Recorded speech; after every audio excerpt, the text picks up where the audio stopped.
Hello, this is Dr. Knox.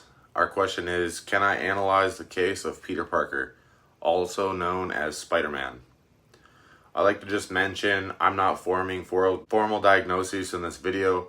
This is simply me forming theories about what could be taking place in circumstances that are similar to this one. If you do enjoy this video, please like it, subscribe to my channel, and all that fun stuff. First, I'll look at the background of this case, then I'll move to an analysis of Peter Parker's psychological profile, and finally, I'll offer a possible diagnosis. Peter Parker was born and raised in New York City, growing up under the care of his Aunt May and Uncle Ben after his parents' untimely deaths.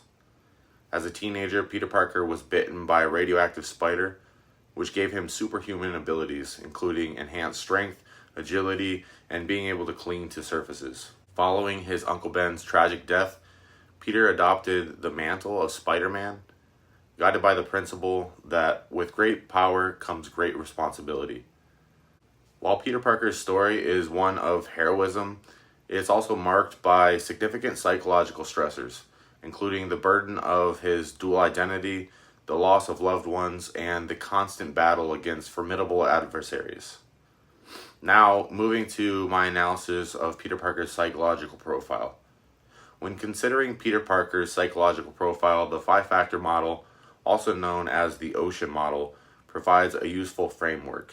When considering Peter Parker's psychological profile, the five-factor model, also known as the Ocean model, provides a useful framework.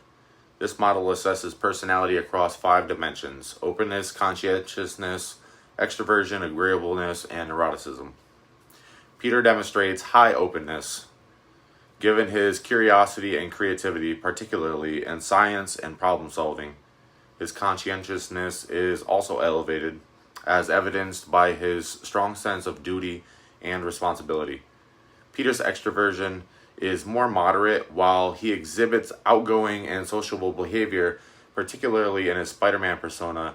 His Peter Parker identity is often more reserved and introspective. In terms of agreeableness, Peter scores highly. He's empathetic, altruistic, and generally puts others' needs above and before his own. Lastly, neuroticism may be moderate to high, considering the frequent anxiety, guilt, and emotional distress that he experiences due to the pressures of his dual life and the persona and personal losses he's endured. Next, I'll explore potential diagnoses using the DSM-5 criteria. A comprehensive assessment must take into account Peter Parker's significant life stressors and the psychological symptoms he exhibits. First, let's consider the possibility of post-traumatic stress disorder, or PTSD, which could be a response to the traumatic losses Peter has faced, particularly the death of his Uncle Ben. According to the DSM-5 criteria, a diagnosis of PTSD requires the presence of specific symptoms across 4 clusters: intrusion, avoidance, negative alterations in cognition and mood, and alterations in arousal and reactivity following the exposure to a traumatic event. Peter exhibits some symptoms that could align with PTSD, such as recurrent distressing memories of Uncle Ben's death, intrusion, and persistent negative emotional state, negative alterations in mood.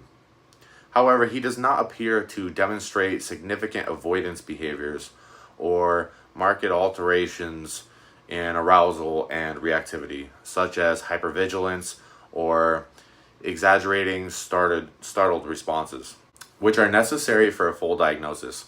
Therefore, while Peter may experience subclinical PTSD symptoms, he likely does not meet the full diagnosis criteria for PTSD. Another potential diagnosis to consider is generalized anxiety disorder, or GAD. Peter often displays excessive worry about various aspects of his life, balancing school, work, relationships, and his responsibilities as Spider-Man. According to the DSM-5, GAD is characterized by excessive anxiety and worry occurring more days than not for at least 6 months, about a number of events or activities, and is associated with 3 or more symptoms such as restlessness, being easily fatigued, difficulty concentrating, irritability, muscle tension, and sleep disturbance. Peter does not exhibit a level of worry and anxiety that could be seen as excessive, but whether this anxiety is generalized across multiple domains or primarily related to his unique and extraordinary circumstances as Spider-Man is debatable. Given his situational context, it might be more appropriate to view his anxiety as contextually understandable rather than pathological. Thus, a diagnosis of GAD may not be warranted unless these symptoms are pervasive and debilitating across all areas of his life. We could also consider depressive disorders, particularly persistent depressive disorder or dysthymia. Given Peter's recurring experiences of sadness, guilt, and low mood, the DSM-5 outlines that persistent depressive disorder requires a depressed mood for most of the day for more days than not, for at least 2 years, along with 2 or more additional symptoms such as poor appetite or overeating, insomnia or hypersomnia, low energy or fatigue, low self-esteem, poor concentration, or feelings of hopelessness. Peter does experience low mood and guilt, particularly regarding his role in Uncle Ben's death, but he also demonstrates resilience, hope, and a strong sense of purpose in his life.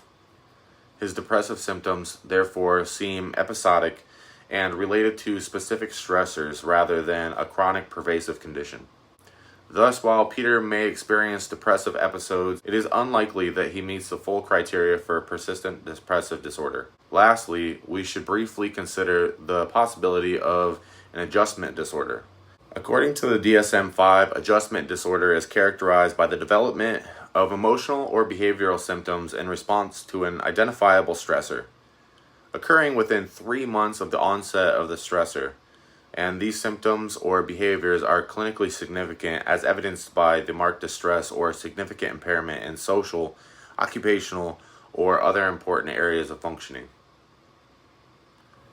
Given the nature of Peter's life, frequent exposure to stressors and life-changing events, it is conceivable that he might experience symptoms consistent with adjustment disorder, particularly during periods of significant transition or loss. However, the transient nature of his distress and his ability to adapt and continue functioning at a high level suggests that he copes with these stressors relatively well, making a diagnosis of adjustment disorder less likely.